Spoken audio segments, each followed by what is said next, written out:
Hello and welcome to the live review of the 2020 Singapore's Best Workplaces by Great Place to Work, the global authority on workplace culture.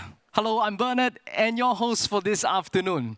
Well, at this point in time today, we honor all the companies who have built a high trust, high performance culture, and they put their people first. While we cannot come together in person as we have had in the past 5 years, nevertheless, we are still determined to bring you a virtual event that combines the elements of warmth, celebration, and connection. Adjectives our clients have used to describe our past awards ceremonies. So I'm here in Ox Immersive Studio, a first-of-its-kind studio in Singapore that merges physical and virtual events through extended reality technology and game engine systems to bring about an experience that connects everyone here in the studio and you tuning in from all over Singapore in a refreshing and immersive way. While I have to say you should be here to experience this, it is awesome to see all of you around me. So wherever you are, can you give me a wave, please? Come on, yeah? Wave, say hello. Yeah, oh, I see all you guys waving. Fantastic. I want you to stay until to the very end. We got a prize to give away to the best and most creative virtual background. So stay to the end. You don't want to miss that. Well, right now, let's kickstart the celebrations. Let us welcome on stage the Managing Director of Great Place to Work of ASEAN and ANZ, Mrs. Joni Ong. Joni, where are you? Come on, come up here and join me, please. Thank you very much. Okay, well, good afternoon and thank you for joining us today. You know, the COVID-19 crisis has brought about many changes, and bringing you the 6th edition of Singapore's Best Workplaces in this virtual format is one such change.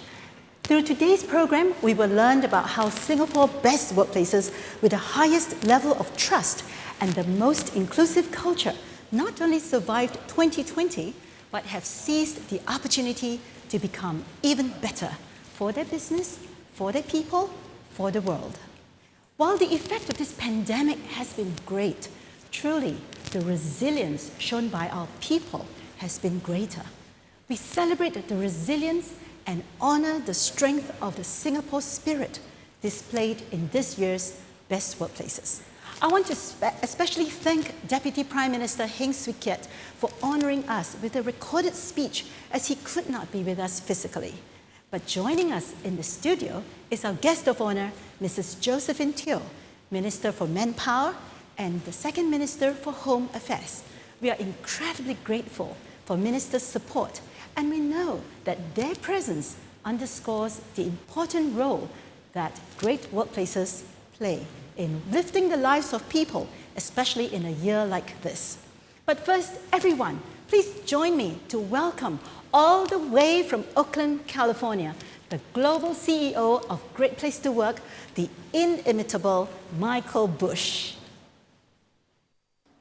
Hello, my name is Michael C. Bush, and I'm the global CEO from Great Place to Work. And I would like to welcome you to the 2020 Singapore Best Workplaces Virtual Awards Ceremony. We're going to have an amazing time today because you are amazing leaders, amazing employees, and amazing teammates. Because you're among the best workplaces in Singapore, and we do this work in 98 countries, I can tell you, you're among the best workplaces in the world. You work in an organization that cares for people during the best of times and the worst of times, and 2020 has been the worst of times. It's where people have had to be at their best and be cared for as a person through times that were unprecedented. You put their physical well-being first and also always thought about their mental health and their psychological safety and all the things that are needed during these unprecedented times so people could take care of each other and therefore take care of their customers. You run what we call high trust culture, high performing organizations. These organizations are the best in terms of adapting, innovating, trying new things, supporting other people, and driving outstanding business performance. Companies that are high trust cultures in 2020 actually improved their scores, as many of you did from 2019 to 2020, which means great companies actually get better at times of high uncertainty.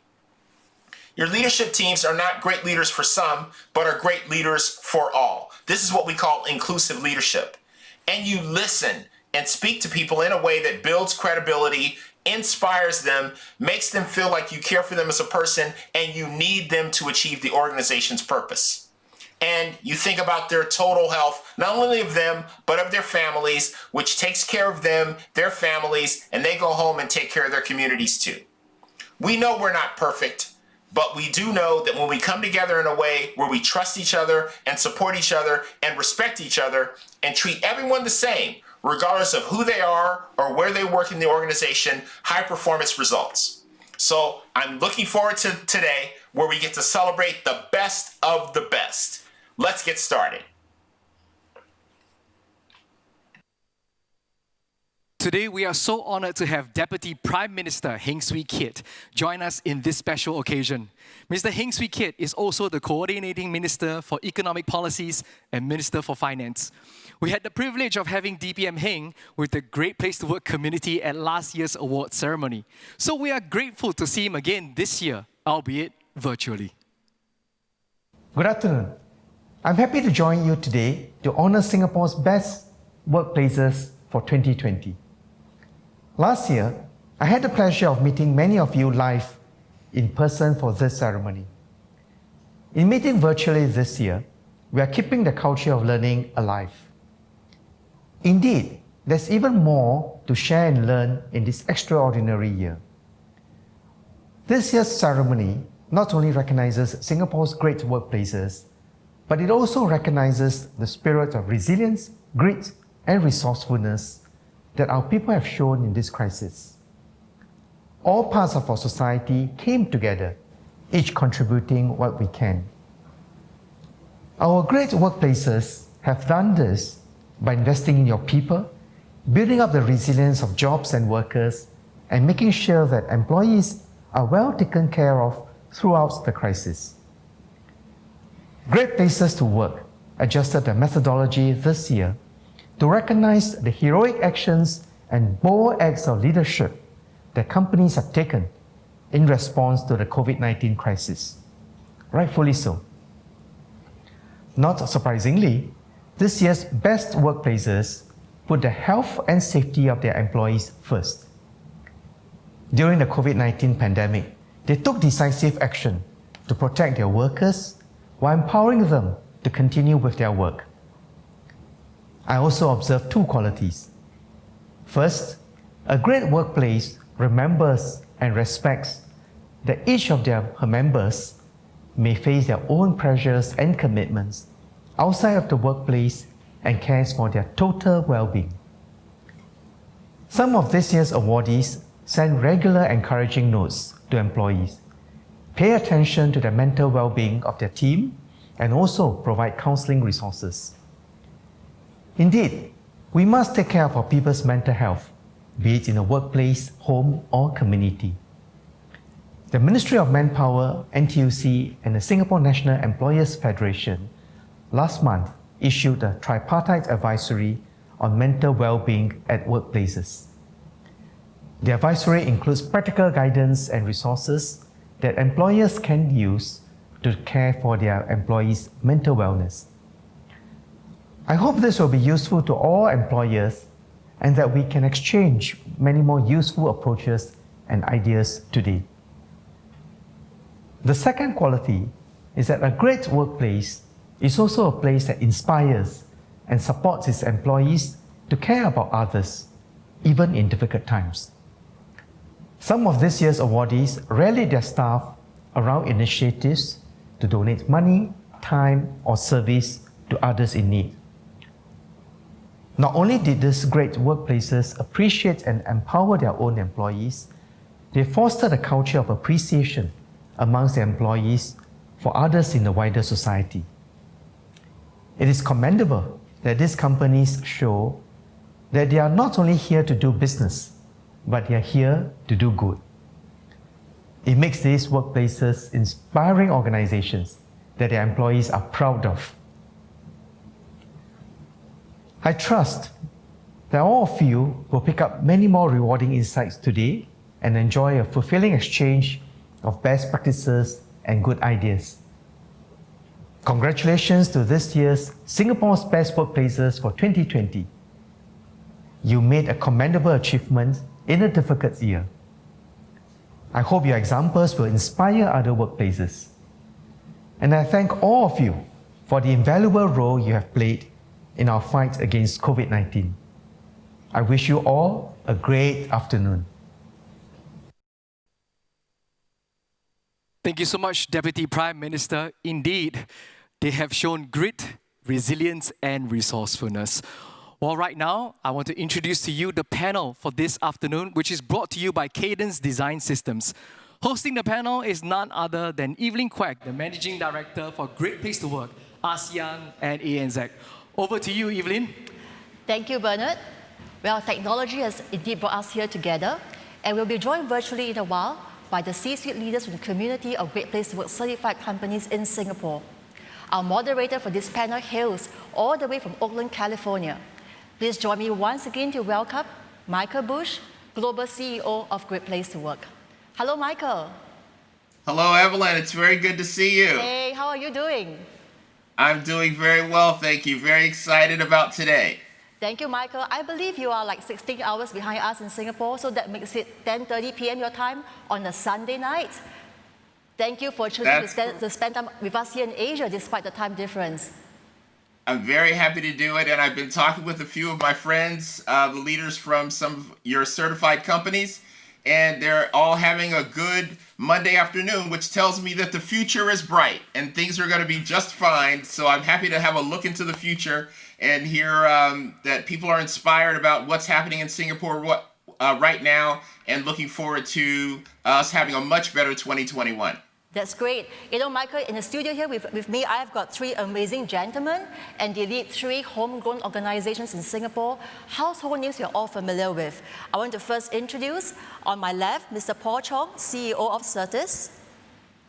We have right in the center, Mr. Victor Bay, CEO of PCF. And Dr. Eugene So, CEO of Tan Tock Seng Hospital and Central Health. Good to see all of you. Well, you know, Michael, despite the immense challenges of 2020, I've worked with these leaders and their leadership team, and I know that they have not lost sight of the well-being of their people. And you know what? They conducted a Great Place to Work survey right in the midst of the pandemic because they want to hear straight from their people how they are doing, how they are coping. And that speaks volumes of their hearts and their leadership. Gentlemen, today, I'm sure there's lots we can all learn from you. May I first have you introduce yourself and what you do at your organization, starting with you, Paul. Thank you. Good afternoon to everyone. Certis Group is the largest security company in Singapore. And through the deployment of digital technologies and reinventing security into what we call Security Plus, we aim to make our world a safer, smarter, and better place by everything we do. So as a result, you see in the past years, what we have done is to help our customers integrate together different silos like security, facility management, customer service, and to basically reinvent work and then drive productivity through the use of digital technologies. And that's what we have been doing in the past 2 years, and we will continue to do this even during COVID. Thank you, Paul. Your people have done amazing work. Thank you. How about Victor? Could you introduce yourself? Hello, everyone. Once again, my name is Victor Bay, and I have been the CEO of the PAP Community Foundation for the last 5.5 years, after spending about 27 years in the world of banking. The PAP Community Foundation is a not-for-profit charitable organization founded by the PAP some 34 years ago. Essentially, we provide 3 services. 1, preschool. We branded it Sparkle Tots. Today, we are the largest preschool operator in Singapore with 360 Sparkle Tot preschools. Over 40,000 children walk through our doors every day. In fact, every 1 in 5 preschooler in Singapore studies at Sparkle Tots. Second, senior care. We call it Sparkle Care. This is an emerging service that we started about 5 years ago. And this is where we provide 7 clients at about 7 senior Sparkle Care centers with a few more in the pipeline. And thirdly, charity. We call it Sparkle Charity. We support families with various challenges. We have a total staff strength of 8,000 and we are headquartered in Bedok. And of course, we are also a great place to work and learn. Well, thank you, Victor. How about Dr. Eugene? Well, thank you very much, Evelyn, Michael, for having me here. And thank you to my fellow panelists. It's wonderful to be here to learn and share with everyone. I grew up at Tan Tock Seng Hospital at the National Healthcare Group. This is my 20th year. Wow. And it has been an amazing ride from a junior doctor to now a steward. And I feel privileged to be serving my community, to be serving my fellow colleagues at the hospital. And I hope very much to be able to learn with everyone. All right, thank you. Over to you, Michael. Take it away. Thank you very much, Evelyn. And I'm very excited about the time we're about to spend together. And we're going to follow the lead from the Deputy Prime Minister, which is to learn and to share some best practices. So, Paul, actually, why don't we start with you? And thinking about, just pre-COVID, I remember some of my time in Singapore, and there were service officers all over the country, in malls, airports, and even on the road. And just thinking about so many frontline officers where you have undoubtedly been significantly impacted by the pandemic, which has caused airports and shopping malls to close. And you've gone to great lengths to ensure the livelihood of your 13,000 strong workforce. Please share with all of us some of the measures that you took, some of the heroic measures to make sure you took care of your people so that they could take care of people in the Singapore community. Thank you, Michael. Well, COVID came as a big surprise to everyone. In fact, we probably are one of the first few who kind of first heard about it way back in the late January. Actually, it was just before Chinese New Year. We were suddenly called up by MOH to say, hey, you're going to prepare and stand by for quarantine operations, right? And this is something we practice a lot with MOH, but what we didn't expect was the scale. And this was Chinese New Year, mind you, we mobilized everybody, and from a few tens of people, it very quickly escalated to hundreds and thousands of people, because of the scale in which I think now we know on hindsight that it has grown into. And because it is all very new, and we have to develop new SOPs, and we actually mobilized our training institution as well. We pulled back a lot of our people from the airport. Obviously, travel slowed down, and we put all of them through new training, and then we deployed them. And because so little was known about the virus at the very beginning, I think it was quite frightful for our people. We are not medical professionals, although we work side by side with health promotion board nurses. So we have to make sure that everyone is confident the kind of protection we give to them, and then we slowly ramp up the operation. And I must say that my hats off to the team, to those workers on the front line, right? I mean, with so little knowledge about the disease, but they know that it's something we have to fight together. And so they stood up, and everybody that we mobilized worked on the job willingly, and we were able to scale up. So really, very proud of the guys. Thank you. That's amazing. And I mean, just thinking about, we all have some plans for what the year is going to be like, and then something happened. Yeah, absolutely, everything changed. And Victor, for you, where you also have 8,000 employees scattered over the island of Singapore, taking care of the youngest, and the oldest in your society, and yet looking at your survey results, they actually improved, which is incredible, which is true for a lot of the companies that are certified great places to work. What was the secret? How were you able to take care of your people to make sure that they were able to take care of the youngest part of your society and the most vulnerable in terms of the elderly? Yeah, Michael, there are no secrets in the sauce. In fact, all the ingredients are readily available in all your organization. And all that we need to do is, just like whipping up a good meal, you have to have the right combination of ingredients, you have the right amount of seasoning, you got to have the right intensity of the fire or the heat, and you got to have a team of many dedicated pairs of hands.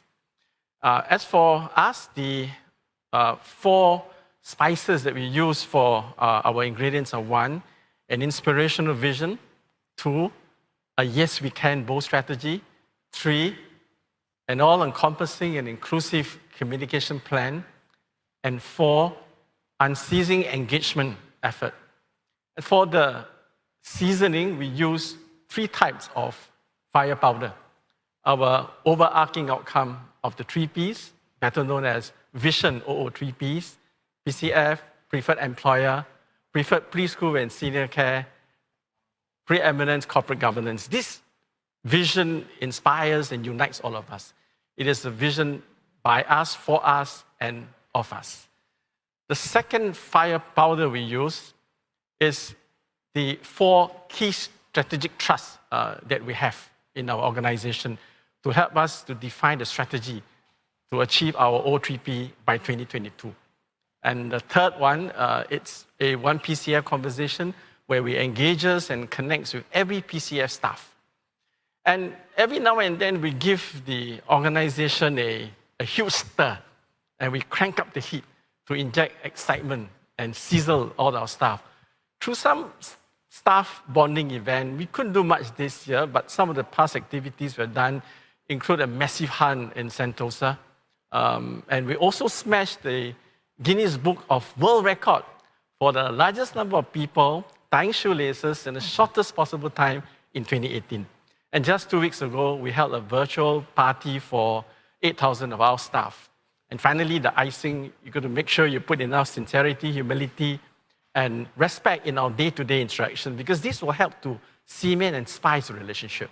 So whilst the food may not be quite ready to be served, but like what you say in Singapore, the wok hei and the fragrance is there.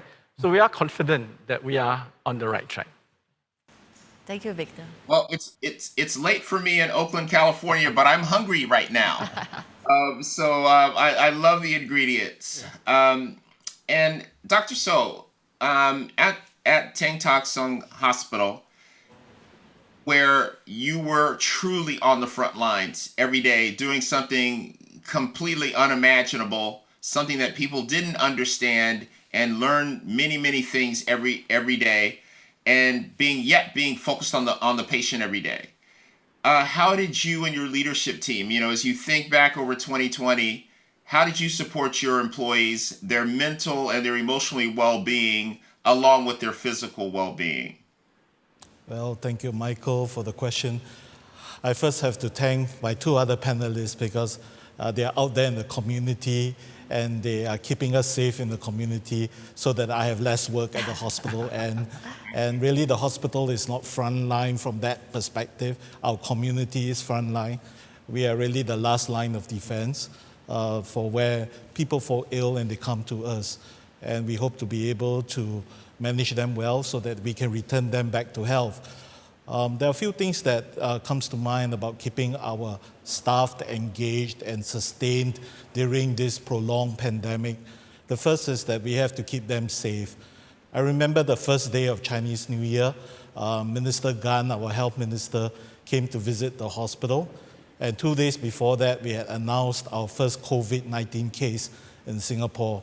And on the site of the event, I noticed a plaque at the back of our auditorium.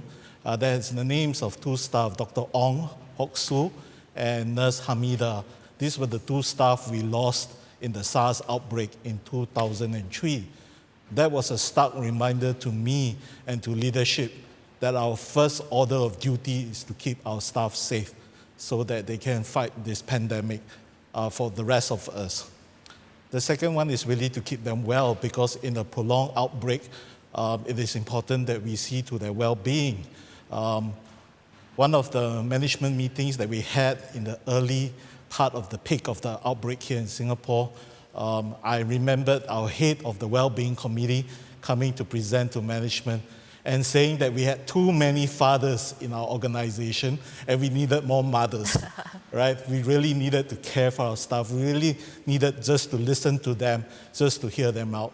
And that really gave birth to planting mothers in every of our departments so that we will listen and we could better support our staff, even in the smallest things that may trouble them. The last is really keeping their spirits up.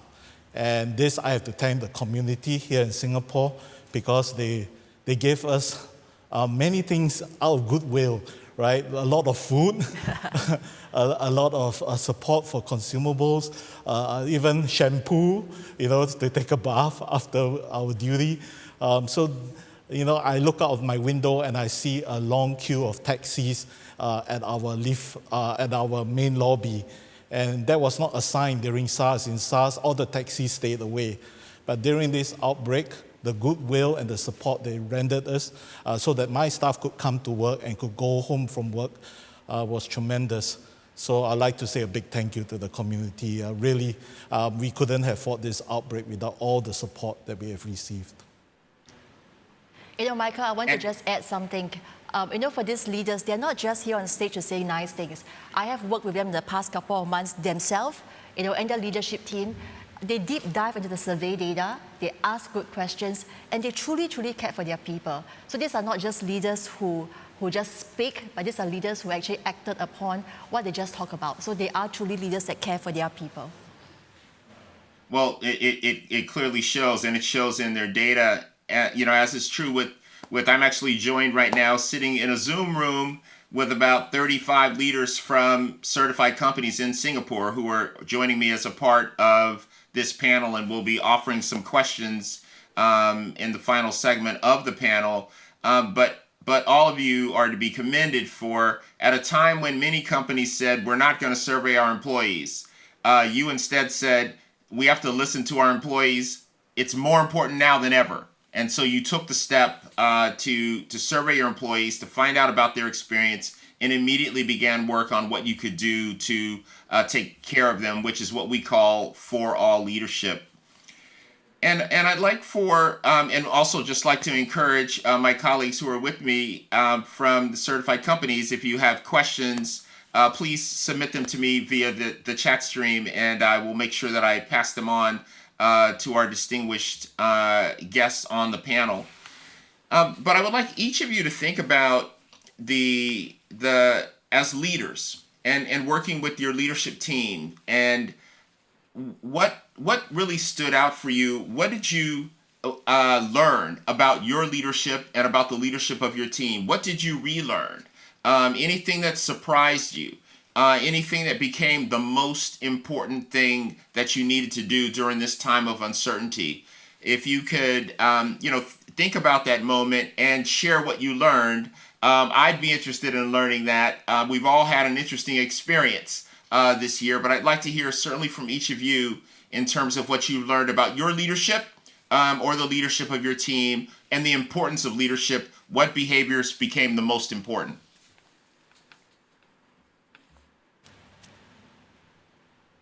Paul, would you like to get us started?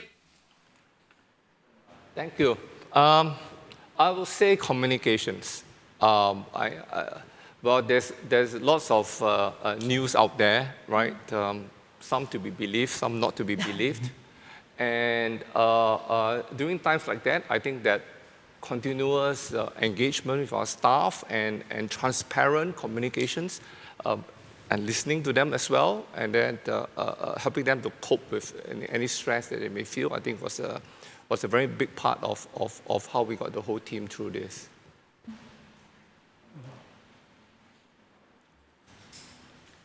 Yeah, during peacetime, we take a lot of effort in aligning our colleagues' heart and mind.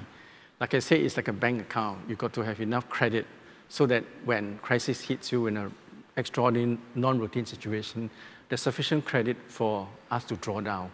So we do a lot of communication, as what Paul said, a lot of team bonding to build heart and mind. We did a lot of explanation onto why we embark on certain initiatives. The whole idea is to get the entire organization coming together as one, to roll in the same direction, the same mindset, so that when the situation requires, like this year, sure, there will be always disagreement, a little bit of, different points of view. But, when you build the bond, over time, we agree to disagree, and people will be able to put aside their individual views for the benefit of the team. So it's absolutely vital that we build the trust, build the respect, build the sincerity of our intention so that it will take us a long way when there's a need to draw down those things in a crisis event, which we do not know when there's the next one again. So we must always be prepared.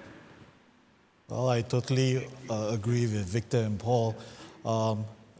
I never thought I would see my third outbreak, but I'm seeing my third outbreak. And you know, I have come to this notion that healthcare is always in between outbreaks. And we're going to have to do lots in between the outbreak to make sure we are ready for the next. But you know, one of the things that I've learned as well is that no plan is ever followed to a T. And that planning is more important than having a plan. And the idea here is how we build relationships across our entire organization so that we can get the trust and we can get the consensus and the understanding across the organizations, such that when we have to morph or remorph teams and put them into different combinations, it will come together very nicely because there is that collective leadership that we have built in the organization. And I think that is what differentiates an organization that can respond to a crisis versus one that is reacting to a crisis. Thank you for each of you for those responses. And you know, we've all learned a lot about our teams and about ourselves as a result. And I've got a few questions I'd like to pass on to you from my distinguished colleagues who are also leading certified Great Place to Work companies. First is from Anita Kai, the VP of Corporate Affairs and Education of Medtronic, APAC. And she says, number one, thank you very much for your time and for the insightful discussion. And she'd like to know, when you are thinking about measuring a high-trust culture, what metrics or indicators do you pay attention to as you are systematically trying to know where the trust levels are in your companies? So anyone, you don't each have to answer every question, but if something comes to mind, please share it if you will.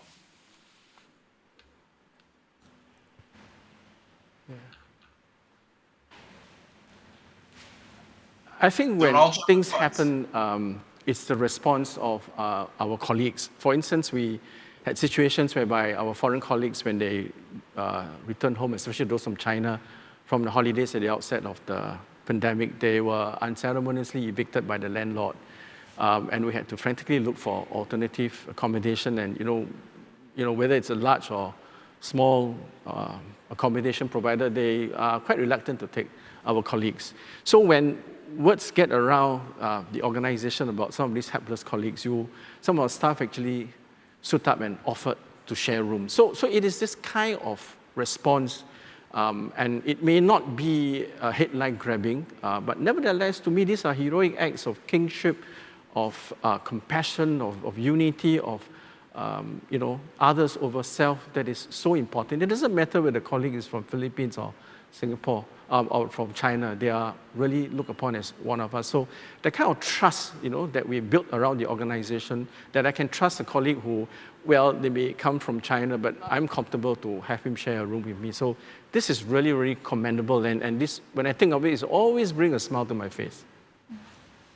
Well, I think as CEOs, we are all obsessed about matrices.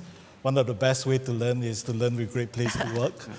You have a ton of matrices that I'm learning from every day. And I think that more than that, it is really the community of practice that we have here to be able to learn from other organizations and to see what works in different scenarios. Having said that, for us at the hospital, three things come to mind immediately, right? One is relationships. How do we sustain those relationships? We hope to build a common language around those relationships. So we do introduce onboarding with strong engagement tools right from the onset when the staff comes on board, so that they speak our language, they're part of our kampong or our village, and they feel a connectedness to their intrinsic motivations. The second one is really trying to build resilience. I think that's important because we need to be able to ensure that our staff can adapt to the many changes that we're likely to see in healthcare and also in society.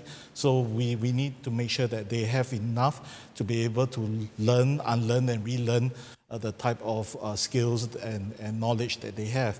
The last is really renewal.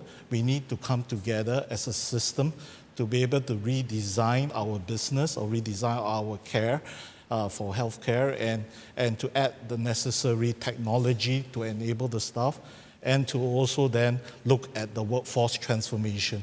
So we do have indices around some of these measurements, but holistically, this is what is below the water. This is what is about keeping the organization healthy. And I think that is the best way to sustain a culture of innovation as well as care for one another. Thank you very much to each of you. The next question comes from Shahid Nizami, the Managing Director at HubSpot. Also very inspirational stories and a big thank you. His question is, he says, I would love to understand how did you balance between your company's performance and your employee well-being during this COVID experience?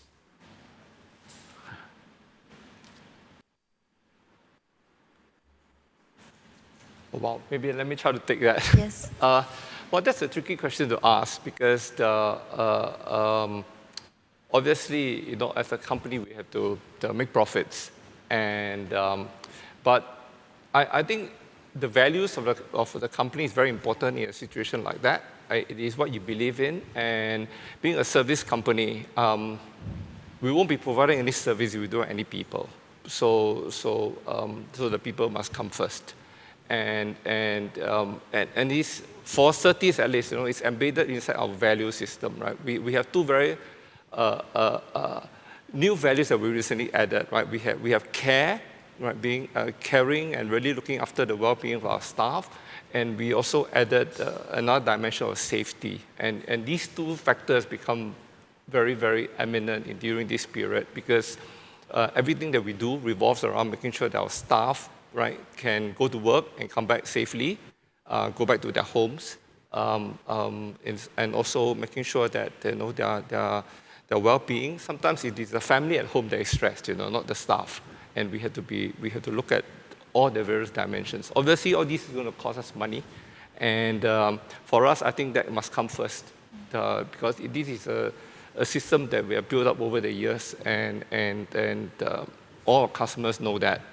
If I may add, you know, you might be a bit very humble, Mr. Paul, but I know that the Certis leadership, you role model care. And what has happened is that in the pandemic, the senior leadership took a pay cut, you know, at the very senior levels, but they ensured that that all the staff, the junior staff, they all got their pay. In fact, this is the same for even PCF as well. There was that care for the people on the ground, and you led the way with a 15% pay cut yourself. That was in the news. So thank you for demonstrating that care yourself.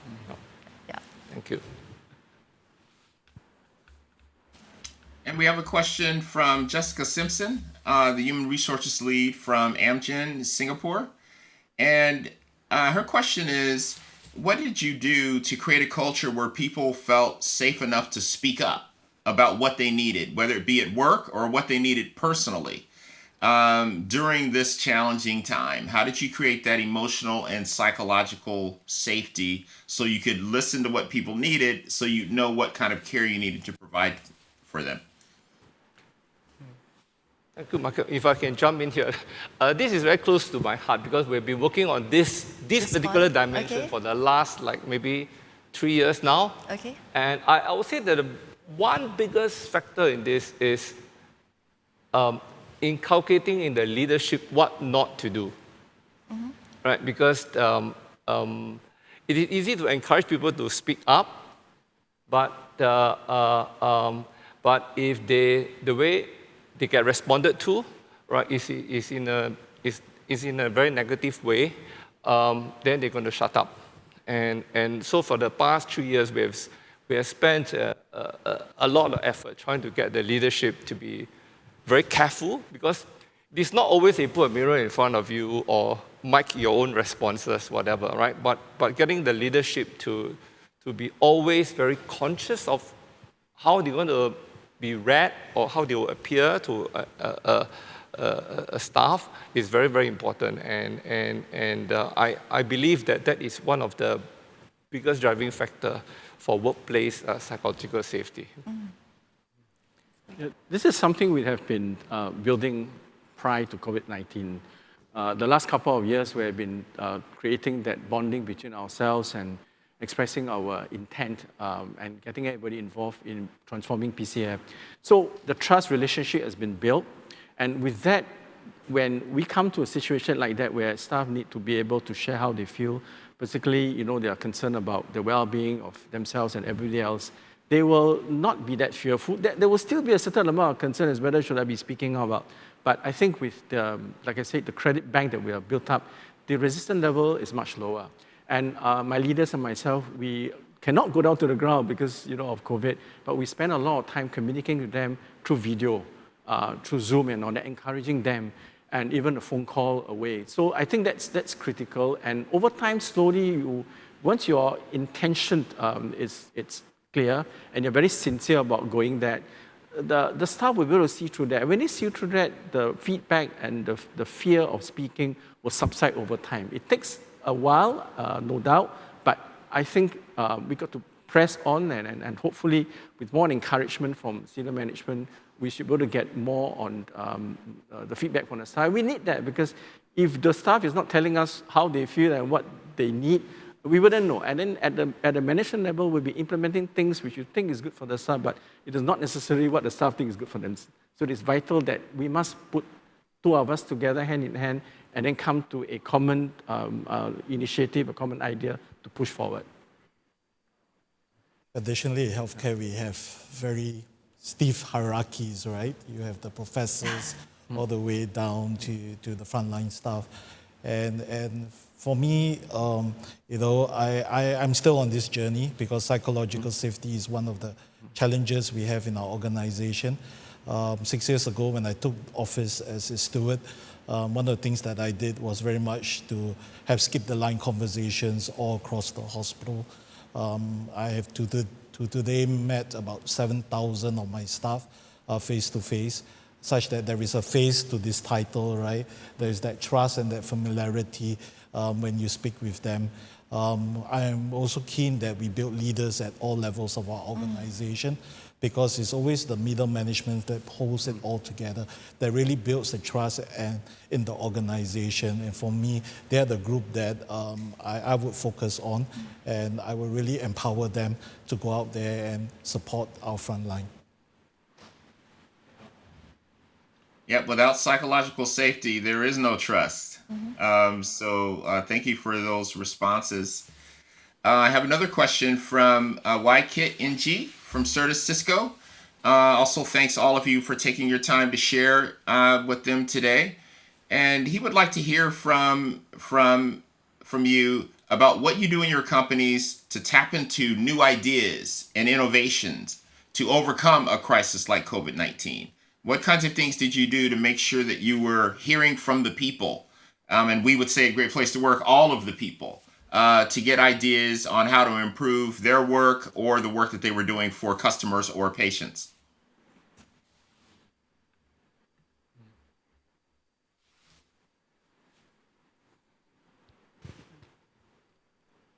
I think inevitably, when the circuit breaker came into place, all the kids were at home in our case, and all the seniors were also unable to come to the senior care center. So then we have to reach out to them. There's home-based learning. So we started to introduce Zoom and the various platforms to connect with them. We had problems because our demographic of our staff ranges from as young as 20 years old to some who lived through World War II and the Japanese occupation in Singapore. So it took them a while to get adjusted.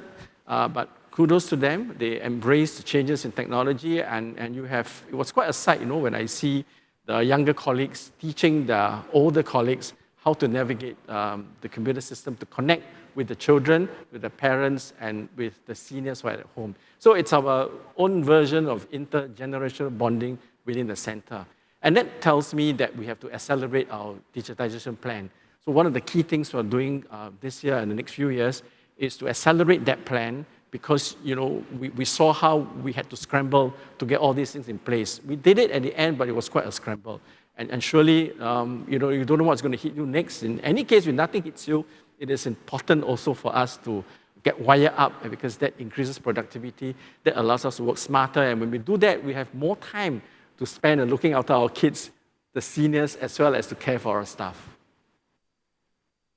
I think innovation is going to be at the heart of what we do as an organization. One of the key things that we have empowered our staff with is to shift our training, or not just on competencies alone, but building capabilities for renewal. And that is the analogy of giving the staff a fishing rod so that he can fish for life. And the staff actually knows his job best. And so if he's able to redesign his job to make it better for tomorrow, that really empowers the entire change behind the entire organization.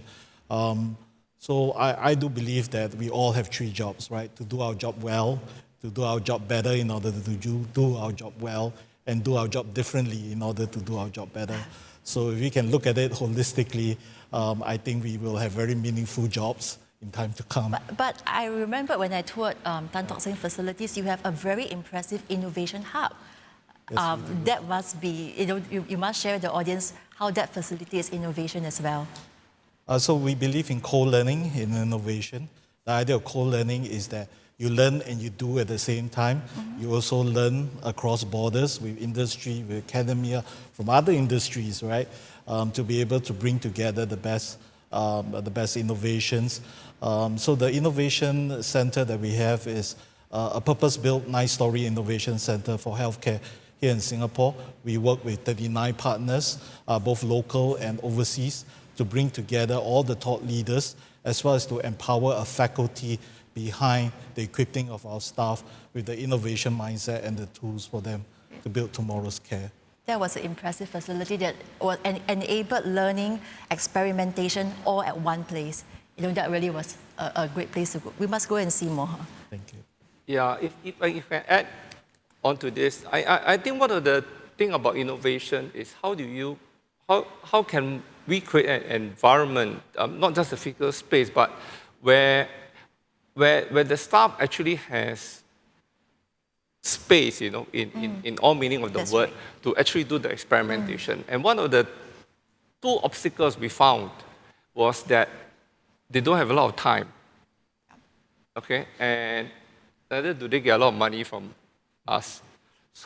So we have been trying to encourage innovation at CERTIS at every level. One of the things we have tried quite hard to do was to make sure that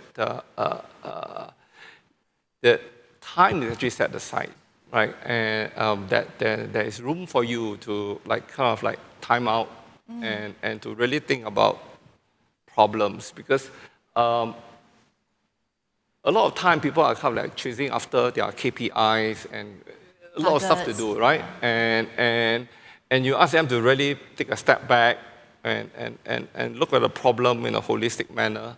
I think we as management, as leaders, we have to give them the time and space to do it. And as I always tell the staff, if you want to do something, you're not putting time, people, and money behind it, then nothing's going to happen. And so not only we are talking about creating the physical space, but also creating the multi-dimensional room for them to actually do the experimentation. And obviously, we also help them with the tools, right? We do a lot of Lean Six Sigma, we do a lot of design thinking workshops, and we give them the tools.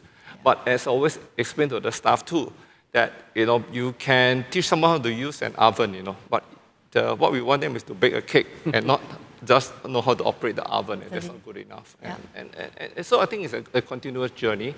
I'm quite heartened that people have stepped forward to try to do this, and we want to continue to encourage them.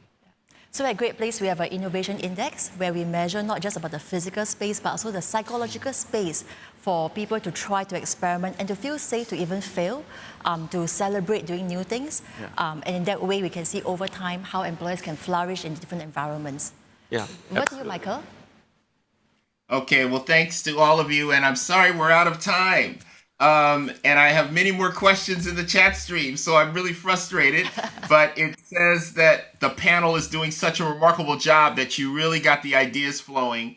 So for those of you that I wasn't able to pass on the questions, we'll make sure that we get them to Evelyn and her team so she can get the feedback to you. Thank you for submitting the questions, and thank you to our panelists for doing such a remarkable job during the year of taking care of your people so they could take care of your customers and patients. And also for those who are watching who are not certified Great Place to Work companies, you're getting a feel for the benefit of being a Great Place to Work certified company. There's this community that's built where people are coming together to share the best people practices to create companies that are inclusive. And as was mentioned by our panel, innovation is the key. And innovation by all is really what's going to help our organizations drive forward. This is a community where we are obsessed with putting our people first so that we can do those things. And in terms of the key benefit of being a certified Great Place to Work, number one, you get to attract the best talent that's available in your country because people want to work for a place that is a great place to work for all. And number two, and the most important, you get to keep the best talent in your company because people are proud of working for an organization that puts people first, puts people ahead of an Excel spreadsheet, knowing that when in return, they're going to deliver great service to customers in all the work that they do. So thank you to my 35 Great Place to Work leaders from certified companies who joined me on this journey and provided questions. And thank you to our distinguished panel for putting your people first and creating a learning environment for all of us today. Take care and thanks. And right now, moving along to today's program, while many tributes have poured in for our frontline heroes who have fought tirelessly in the front line of this pandemic battle, we owe a debt of gratitude to them who have put their lives on the line, toiling day in, day out since the coronavirus outbreak began. We couldn't be more grateful for their contributions and sacrifices. Well, today we would like to take this opportunity to honor another group of heroes, in our eyes, a group of unsung heroes in the community of HR professionals who have worked quietly in the background, enabling their teams to set up to work remotely, ensuring operations can continue during the circuit breaker period, and taking care of the well-being of their people. Excited and nervous because I know my colleagues. I guess I'm not sure if they want to prank me or, there are some, impressions of HR lah.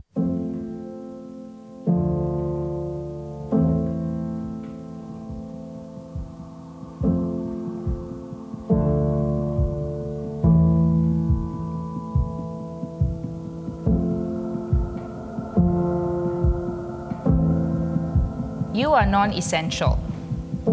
I hope not. Boss's puppets. Okay. I'm not sure who approved this or who wrote this, but... Yeah, this is what we heard most of the time. It's very sad. I love to understand where this is coming from.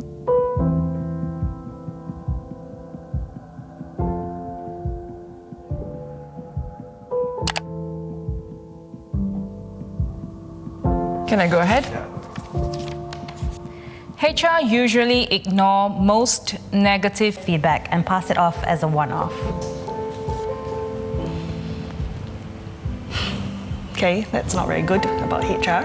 HR, at least from my experience, have always taken feedback very seriously.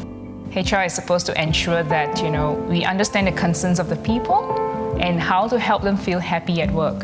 What we're constantly trying to balance is the business and then also making our staff happy. Dear HR, why are you so heartless? You're hired to solve problems, not to create more. And sometimes we do have to make tough calls, and that may make people uncomfortable.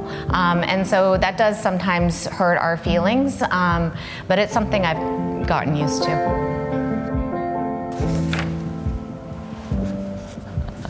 Oh my God. It says you are non-essential. Not essential? How could you say that? Tweet, you are non-essential.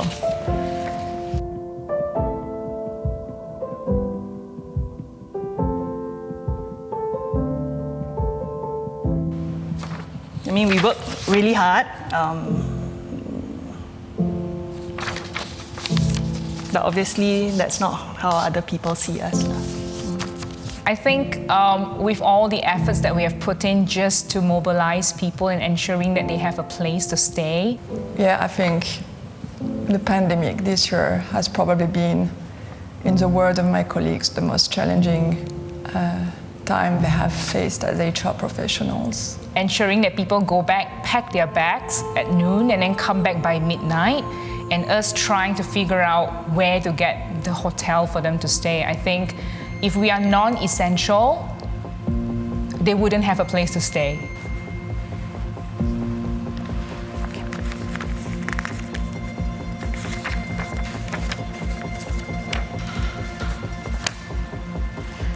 Oh.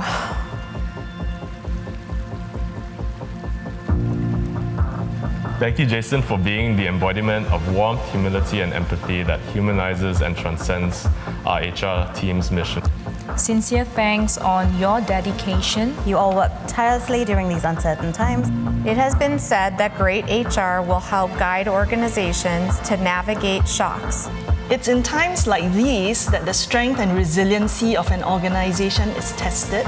And your selfless service has earned the trust and respect of colleagues who are also your friends.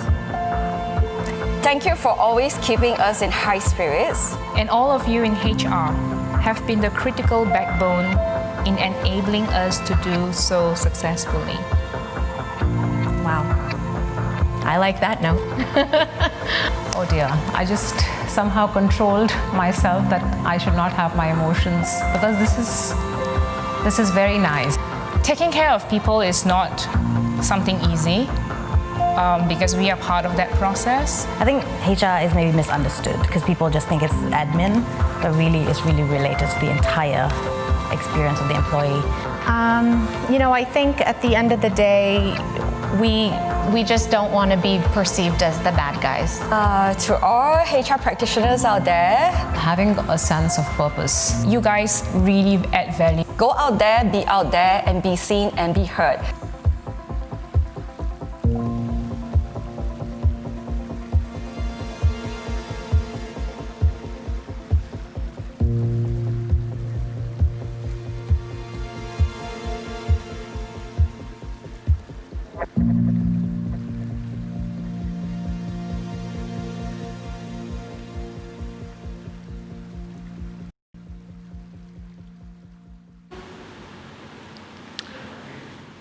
Hello and good afternoon. 2020 was a turbulent year for everyone, and certainly for the HR community. The COVID-19 pandemic turned the way we work upside down. It was not like SARS or the global financial crisis. There was no playbook and no rehearsal. Many businesses had to respond quickly. HR was often tasked to draw up new plans and put them into action. For example, how to manage workplace closures or work from home requirements. How to be fair to employees, with businesses having to implement belt-tightening measures. With many colleagues working remotely, how to keep up employees' sense of belonging and engagement with the organization, deal with feelings of isolation and burnout, show care and concern. Efforts of the HR community have not gone unnoticed. As shown in the video, many workers and business leaders appreciate HR's contributions in creating a safe and healthy workplace for all, even though in peacetime we sometimes forget the important contributions of the HR community. So I would like to thank the entire HR community in Singapore for rising to the occasion. You put priority on the welfare and mental well-being of all of our employees while balancing business needs. Many of you also decided to do your part to support job seekers and maintain a strong Singaporean core in your company's workforce, whether through carefully managing the retrenchments or taking part in the SG United Jobs and Skills initiatives. You made a big difference to helping to stabilize our employment situation. Going forward, HR will play an even more important role. The battle against COVID-19 has not been won. Even in phase 3 of the reopening, safe management at workplaces remain critical.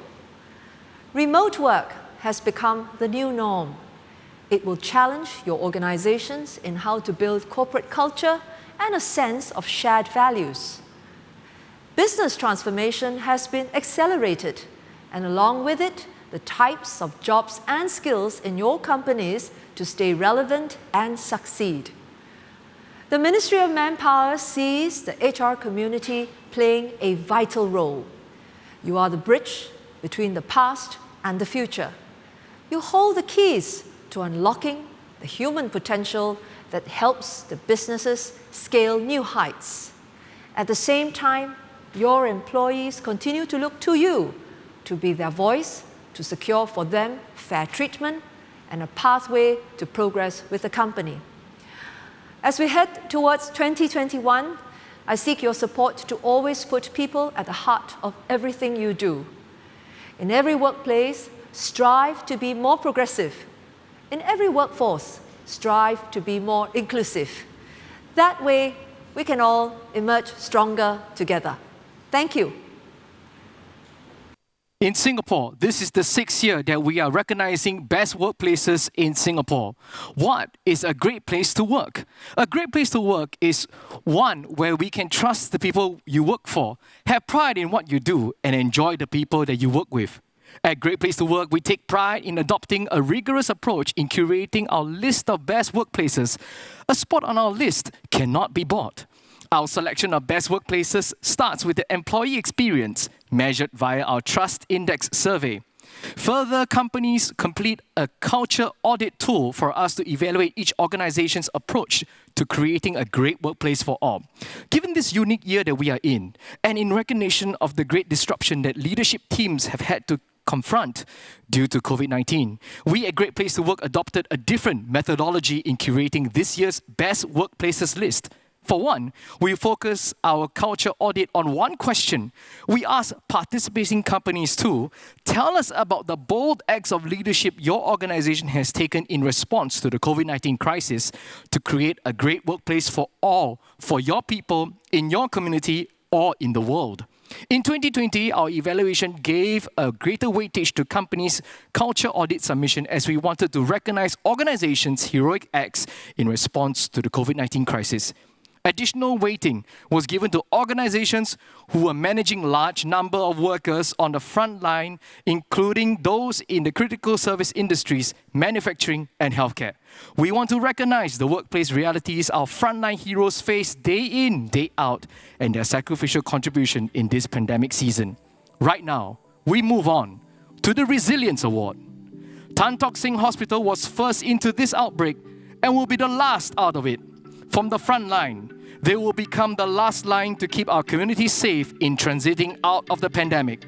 For their selfless efforts to care for patients and to make Singapore as safe as it can be for this extraordinary year, we at Great Place to Work, as we celebrate resilience in 2020, are privileged and humbled to present the first ever Resilience Award to Tan Tock Seng Hospital. Ask any Singaporean which hospital is in the forefront of the COVID-19 response. Invariably, it is Tan Tock Seng Hospital, TTSH, supporting the critical work of the National Centre for Infectious Disease, NCID, and operating more than 1,700 beds with centres of excellence. As every staff was involved in the outbreak response in various ways, TTSH placed great emphasis on providing support to maintain employees' psychological and emotional well-being. Leaders were constantly on the ground to check in with staff at the front line and support areas. The deep kampung spirit ensured that staff took care of each other even as personal sacrifices abound in every frontliner out there caring for patients. This is a testament to the pride that TTSH employees have in the work that they do and strongly believe that their work has special meaning, that it is not just a job, where 80% of their employees also say that when I look at what we accomplish, I feel a sense of pride. I know that I can get help anytime and anywhere in this hospital. That is why I've encouraged my son to join me at TTSH to continue to serve the public and our patients. Employee, Tan Tock Seng Hospital.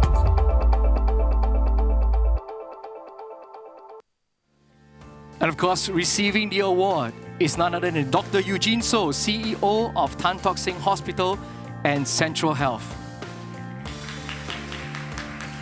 Thank you once again, Tan Tock Seng Hospital, and congratulations on receiving the Resilience Award. And right now, we move on to our next category, the Small Workplaces category. The Small Workplaces list seeks to honor organizations with fewer than 100 employees and have been in operations for at least 2 years. Given the unique year that 2020 is, every one of these organizations have shone through in their heroic actions in supporting their employees and families and the communities in response to and during the crisis. Which 3 small companies will claim their spots on our Best Workplaces list this year? We're going to watch the review video, and they will be played not in rank order, but in alphabetical order.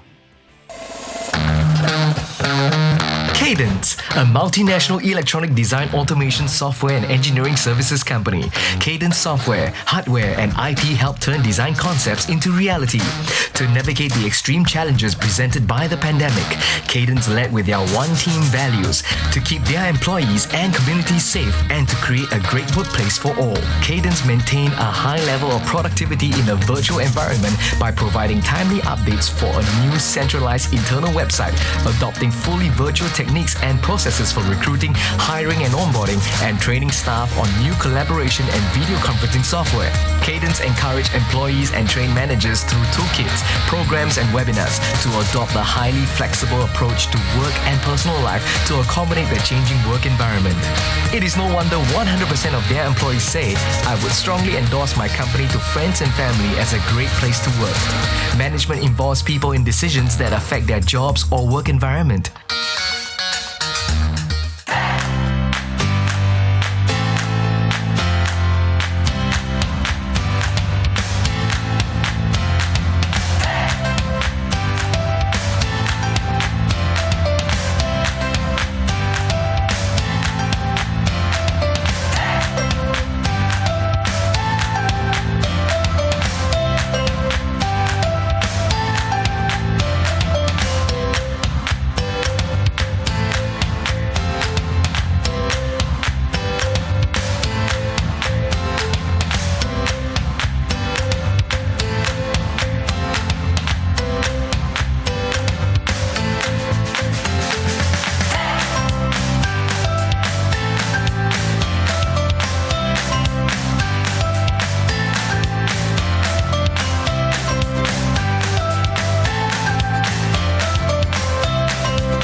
Signify, a world leader in lighting for professionals, consumers, and lighting for the Internet of Things. Signify's mission is to make people's lives safer and more comfortable, businesses more productive, cities more livable. And Signify lived up to that even amidst the COVID-19 pandemic. Staff well-being and continuous engagement are Signify's top priorities, especially having frontline employees who interact with contractors and migrant workers. Much support was given to ensure the physical, mental, and emotional well-being of their staff and their families. These included providing employees with laundry allowance, conducting a series of wellness webinars by trained psychologists, online yoga sessions, virtual team building and family activities, and delivery of surprise gifts to show employees how much Signify appreciated them for the work that they do. Signify always finds ways to light up the lives of who they impact. They conducted the Great Place to Work survey right in the midst of the pandemic, and all 100% of their employees say that people celebrate special events around here in spite of COVID-19. 100% of their employees are proud of what they have accomplished, and 98% of all their employees say, "I feel I make a difference here." And they have exceeded the Singapore benchmarks in all these 3 statements and more. WWT provides cloud platforms and essential services by building and deploying IT infrastructure that millions of people and organizations use every day. The utilization and dependency on cloud computing has grown exponentially due to COVID to keep remote employees, health workers, teachers, students, and families connected and productive.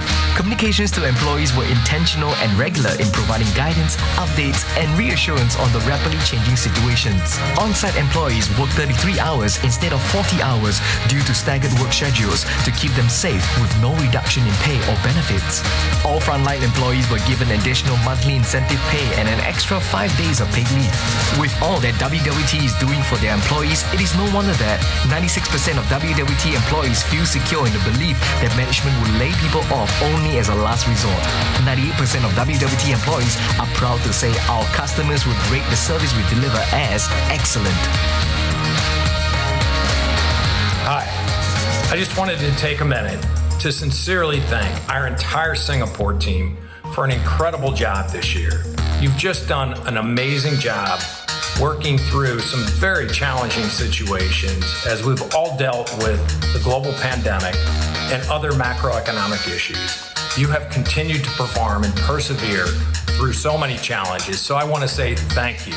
I also want to thank you for all that you've done to give us the opportunity to be recognized in Singapore as a great place to work for all. This is such an incredible accomplishment and something I am so proud to see that you guys are being recognized. So I just want to thank you again for all that you're doing. I hope you have a great day, and I hope you're all as thrilled as I am to see you being recognized as you continue to drive the recognition of our commitment to being a great place to work for all over the world, and especially in Singapore. Thank you very much. Have a great day.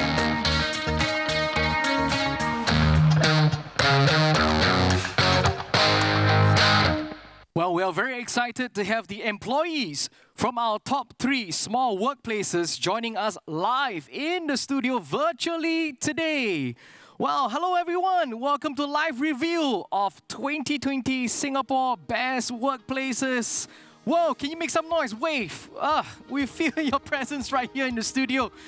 Say hi. I don't think you can unmute yourself, but it's okay. We can hear you, can feel the energy. What a great immersive experience we have here, connecting physically and virtually all in one space. Fantastic. And right now, the results are in my hands. Okay, I'm going to read it out. Okay, in 3rd place, we have Worldwide Technology APJ Singapore Private Limited. Congratulations, WWT. Of course, receiving the award is Mr. Jason Browers, Asia Vice President Global Sales for WWT. As he's taking a photograph, you know that WWT provides cloud platforms and essential services by building and deploying IT infrastructure that millions of people and organizations use every day. Thank you once again. Congratulations, WWT. And right now, in 2nd place, I have to tell you that the employees here volunteered time and money for charity during the crisis and even doubled employee matching donations. Ladies and gentlemen, in 2nd place, we have Cadence Design Systems. Cadence is a multinational electronic design, automation, software and engineer services company whose software, hardware and IP help turn design concepts into reality. Of course, right now on the stage receiving the award is none other than Mr. Chu Han Xiao, Sales Director for Cadence.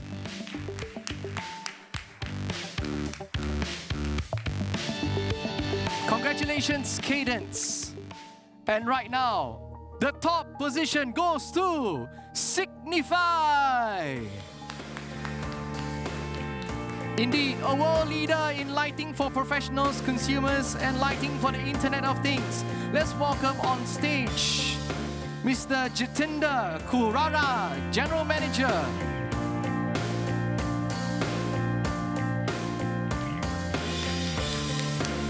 Signify's mission is to make people's lives safer and more comfortable. Once again, congratulations and thank you so much. Right now, let's turn our attention to review the best workplaces, medium and large organization winners. This category recognizes organizations with more than 100 employees. It is fair to say that 2020 has been a tough year for most of us. Businesses have faced severe disruptions in the wake of the COVID-19 pandemic. We had to rapidly move operations online and as a result, had to expedite technology adoption and face an increase in cyber risks. The Best Workplaces list winners not only survived 2020 but seized the opportunity to become better, to more courageously connect with their community, deepen their commitment, and to get creative in how they care for all their people. Right now, let's find out who has created the most amazing best workplaces in Singapore this year. We have 8 new companies on this list, and one of them actually broke into the top 5. Who will it be? Let's find out. Number 10. Food Panda. Food Panda, a household name that exists to bring good food into your everyday, safely, and especially so during the circuit breaker by being the pioneer of contactless delivery for their customers and riders' safety. Food Panda was very intentional about prioritizing the well-being of their employees in the face of hardships imposed by COVID-19. Besides offering health checks, creating conducive work-from-home setups, and supporting budgets for continued team bonding, collaboration, and celebrations of success, Food Panda honored prior commitments and onboarded new hires in such an uncertain business climate. Employees feel a high sense of inclusiveness in Food Panda, and 9 in 10 of their employees feel that they are treated fairly regardless of their sexual orientation, race, or gender. It is no wonder 90% of Food Panda's employees say that they are proud to tell others they work in Food Panda. Passion is what drives most of the people working at Food Panda. Working alongside some of the brightest, most passionate people who truly believe in the company has been truly inspiring. And that's what keeps all of us going every single day. Employee Food Panda. And in 10th position, we have Food Panda. Of course, receiving the award is representative Mr. Ingor Laubender, Director of People for Asia Pacific. Definitely, thank you. Congratulations, Food Panda. Well, we have to say that this company needs no introduction for us. Congratulations, Food Panda. Number 9. HP Inc. HP creates technology that makes life better for everyone, everywhere. With over 3,300 employees in Singapore, including many in manufacturing roles that could only be done on-site when COVID-19 struck, HP adapted. For essential workers in the plant and office, HP put rigorous safety protocols in place, including installing 60 hands-free 3D printed door openers. Stranded employees in Malaysia meant that the manufacturing workforce in Singapore shrunk. To motivate this lean team, work incentives and completion bonus were paid. Malaysian employees who stayed back in Singapore to support production had their lodging and daily allowances paid for. HP continued to pay the salaries of stranded employees in Johor, even redeploying them to HP Penang. For the adaptability and agility which resulted in happy Keat for employees and stakeholders. 95% of their people say that their facilities contribute to a good working environment, topping the Singapore's best workplace benchmark by a whopping 10%. 87% of its people say that every day they look forward to coming to work. Isn't that fantastic? Agree that HP is a psychologically and emotionally healthy place to work in. It's a place where I feel safe when expressing my opinions and am recognized for the work that I do, regardless of my age or gender. HP Singapore employee. And in 9th position, we have HP. Their representative, Ms. Vivian Chua, Managing Director. Indeed, adaptability is part of the growth mindset and agility that built into the HP culture. Congratulations, HP. Number 8. Certis. Pre-COVID-19, it was a common sight to see Certis security officers around Singapore in our shopping malls, airports, and even on the road. Having so many frontline officers, Certis was undoubtedly significantly impacted by the pandemic, which has caused airports and shopping malls to close. To ensure that the livelihoods of all their staff are taken care of, jobs were shifted instead of lost. Employees were reskilled to support other organizations that needed more manpower, such as government quarantine facilities and community care facilities to battle against COVID-19. COVID-19. A strong commitment to their people was led by leadership's example by taking pay cuts so that all staff could be supported financially. Certis has indeed gone above and beyond to ensure the care and safety of its people in times of crisis, and we are proud to rank Certis as one of our best workplaces in Singapore for 2020. It is no surprise that employees have a strong sense of respect for management. 83% of employees feel supported by management, especially by having sufficient resources and equipment to do their jobs well. 80% of their employees recognize and are proud of the way Certis is as an organization that contributes to the entire community, especially during this period. And in 8th position, we have Certis. To receive the award, Mr. Paul Chong, President and Group CEO. They have gone above and beyond to ensure the care and safety of its 13,000 strong workforce all over Singapore. Congratulations, Certis. Number 7. Micron. Micron Technology is a world leader in innovative memory and storage solutions that accelerate the transformation of information into intelligence, inspiring the world to learn, communicate, and advance faster than ever. From the onset of the pandemic, Micron pledged to no layoffs for 90 days, provided a one-time $500 reimbursement for team members to purchase what they needed to set up a home office, provided COVID-19 assistance payment, and invested in an employee-supported fund that provided grants of up to $5,000 to individual team members based on needs. Micron actively supported charities in #SGUnited COVID-19 initiatives such as the Food Bank Singapore and Feed the City program to provide for those in need of resources. With everything that Micron has done for her people and the community, it is no wonder why 92% of employees feel that they are treated as a full member here regardless of my position. 93% of employees feel good about the ways we contribute to the community, exceeding the Singapore benchmark by plus 5% points. Today, you'll see the new heartbeat of Micron.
And in 7th position, we have Micron. On the stage, Mr. Chen Kok Sing, Manufacturing Corp VP and Singapore Country Manager. Micron is big in giving back. So once again, congratulations, Micron. Number 6. PCF. Professionalism, commitment, fortitude, integrity. These core values guided PCF like shining stars in their holistic approach to safely manage the pandemic for their 8,000 staff, 40,000 children at 360 facilities, and senior care at 7 senior care centers across Singapore. PCF implemented additional precautionary measures to ensure the safety and security of children and seniors. Concerned about increased stress, longer hours, and added workflows, PCF committed to supporting total employee well-being, encompassing financial, psychological, emotional, physical, and environmental aspects. For staff stranded overseas, PCF even revised their group hospitalization and surgical coverage to remove geographical limitations in the event that they needed medical attention. With 8,000 employees around Singapore, you can sense the pride each employee takes with their job. 85% of employees say that when I look at what we accomplish, I feel a sense of pride. 82% of employees believe my work has special meaning. This is not just a job, exceeding the Singapore best benchmark by 1%.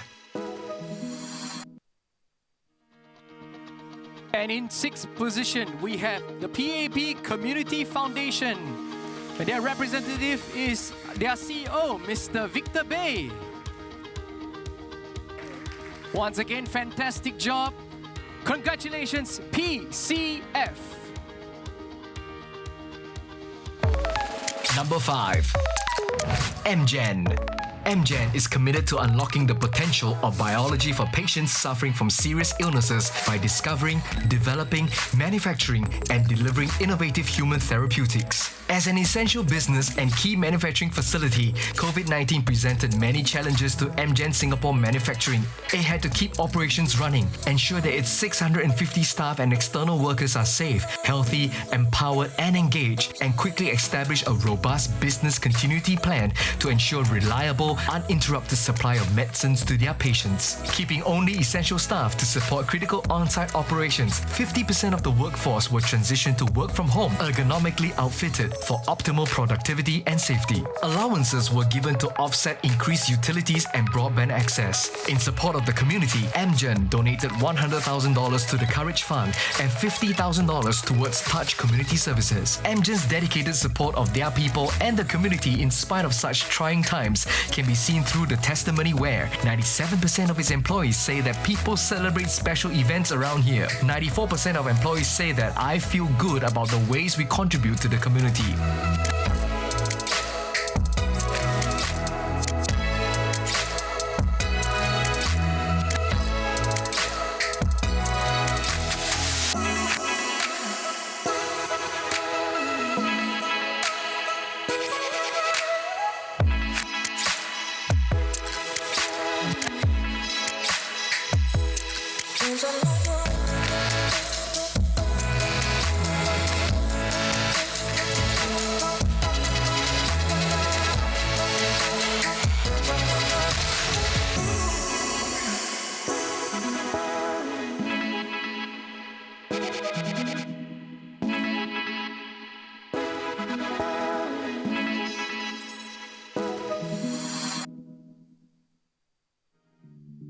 And in 5th position, we have MGen. On stage, receiving the award, Miss Emily Razaki, VP, MGen Singapore Manufacturing. What an amazing feat. Congratulations to you, MGen. Number 4. Medtronic. A global healthcare solutions company, Medtronic is committed to improving lives through their medical technologies, services, and solutions. With the pandemic, many of these employees have been separated from their families overseas for months, with no indication of when they'll be able to see each other again. The Singapore office response was tailored to meet those unique needs. Every foreign employee working outside his or her home will receive a company-sponsored round-trip flight and 2 extra vacation days to reunite with their family post-pandemic. On the community front, Medtronic distributed 1,650 appreciation packs to frontline workers, worked with Temasek Foundation to donate more than 330 ventilators regionally, and responded to urgent calls from hospitals with $1.5 million worth of personal protective equipment, PPE, across APAC. It is no wonder that 95% of employees are saying that I feel I make a difference here, which is a whopping 10% above the Singapore Best benchmark. I take great pride in working for a company that not only positively impacts its patients, but also its people. Medtronic APAC employee.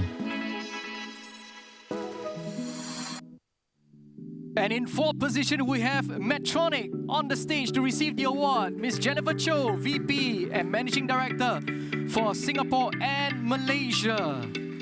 Congratulations to Medtronic, our first-time list maker, for breaking right through to the 4th position. What an amazing feat, especially in this challenging season.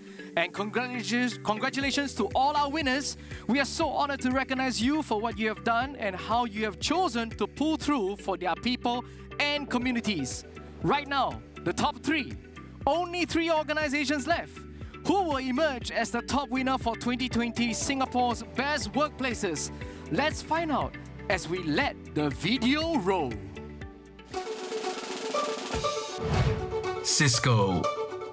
The passion and commitment of Cisco to change the world for the better was tested in this surreal year of the pandemic. Cisco proved its resilience in the face of uncertainties by investing time and heart in areas both internal and external where people matters. Cisco focused on keeping them connected, informed, healthy and engaged. Parents can adjust their work hours to work around their kids' needs if it means they have to go offline during the day to help children do schoolwork. Ongoing guidance was provided to business leaders on how they can effectively manage the disruption and lead teams during crisis. True to its adage that people are at the heart of everything it does, that is why employees are saying that people are encouraged to balance their work life and their personal life, 94%, 14% above 2020 benchmark. People here quickly adapt to changes needed for our organization's success, 93%, 13% above 2020 benchmark. In fact, Cisco Singapore's Great Place to Work scores exceeded the Singapore Best benchmark in every single survey statement. Cisco has also been very recently crowned number 1 in our World's Best Workplaces list, released just in October 2020.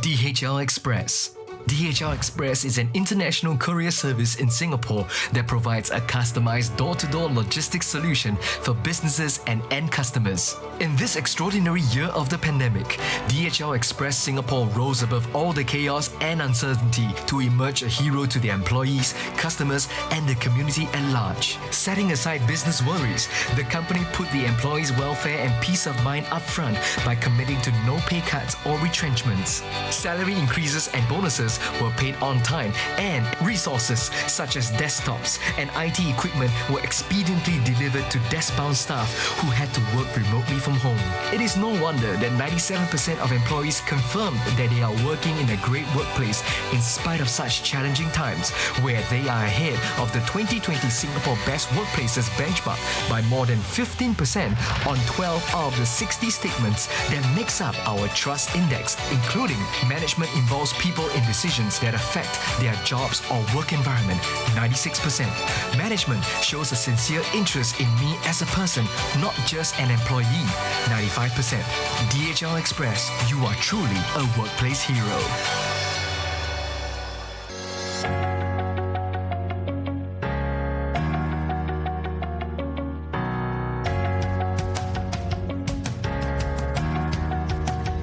To all our superstars of DHL here in Singapore, from the bottom of my heart, I just want to thank you for all that you do for our customers to keep our big yellow machine running day after day.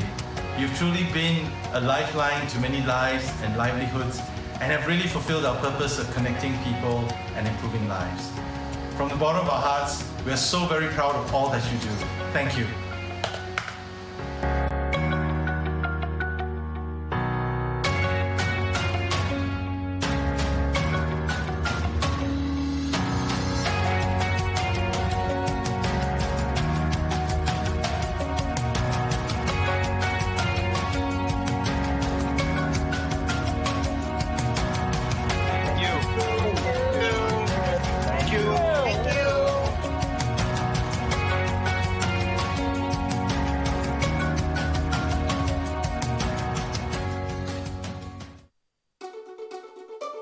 Salesforce. Founded in 1999, Salesforce enables companies of every size and industry to take advantage of powerful technologies to connect to their customers in a whole new way.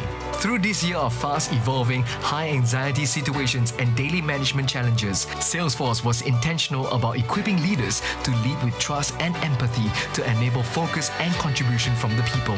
Philanthropy continued with the global COVID-19 care response solution, providing free access to technology for emergency response crisis teams, care management teams, and health systems responding to the pandemic. This is precisely why they continue to be ahead of the curve on creating consistently positive employee experiences, such as people look forward to coming to work here. 92%. This is 12% above the Singapore Best benchmark. And when asked if they would strongly endorse my company to friends and family as a great place to work, 94% gave a strong affirmative yes, yet another 10% point above benchmark.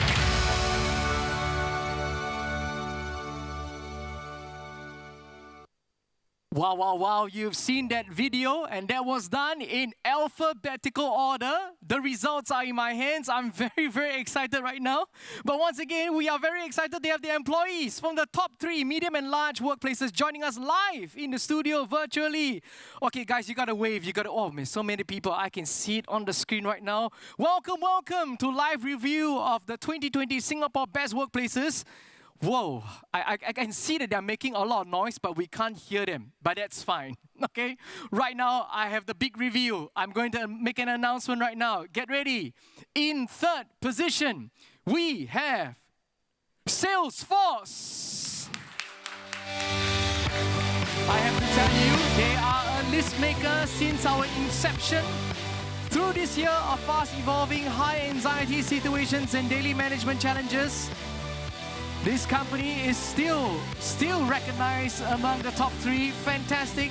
On stage, we have Miss Cecilia Ng, Area VP and General Manager of Salesforce Singapore. I will never forget the words Ohana. Congratulations to you, Salesforce. Congratulations. Well done. And right now, in 2nd position, this company, get ready. Let's give it up for Cisco. Recognizing the need to relentlessly balance a growing number of priorities at work and home, Cisco designated 3 days in June to August as a day for me, a free day off for staff to replenish and recharge. On stage, Mr. Andy Lee, Managing Director for Singapore and Brunei. Fantastic. Congratulations to you. Congratulations, Cisco. Of course, right now in top position, let's give it up for DHL Express. Let's welcome on stage Mr. Christopher Ong, MD for Singapore for DHL Express. In this extraordinary year of the pandemic, DHL Express Singapore rose above all the chaos and uncertainty with agility, decisiveness, and compassion to emerge a hero to their employees, customers, and the community at large. Congratulations! Let's give them a big round of applause. Let's give Mr. Christopher Ong a big round of applause. Thank you, sir. Thank you so much. Congratulations, DHL Express.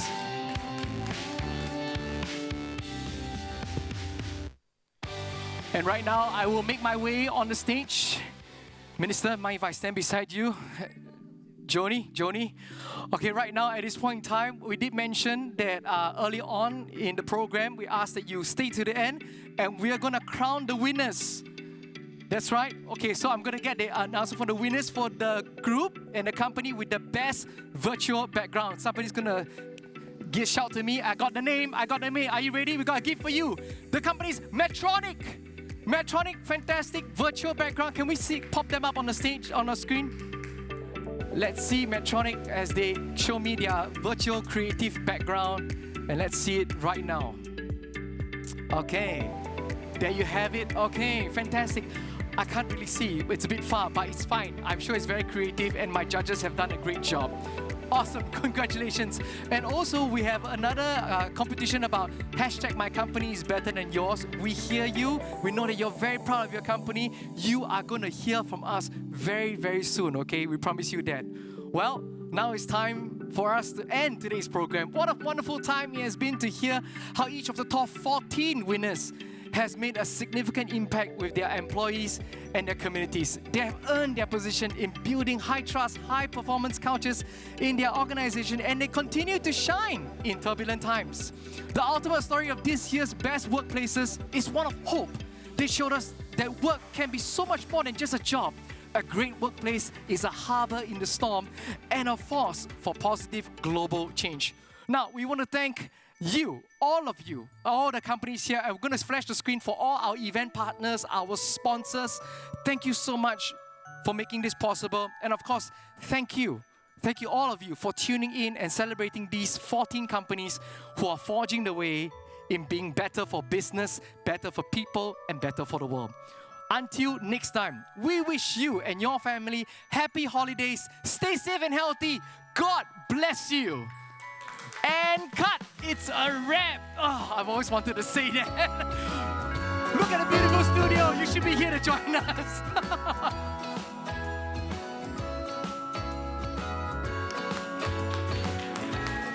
Jingle bells ringing in my ear. Jingle bell, a sound that's oh so dear. Frosty the snowman is all around town. Watch out for reindeers are falling down. We stay up waiting for Santa tonight. He climbs down the chimney at the speed of light. While we're dancing around the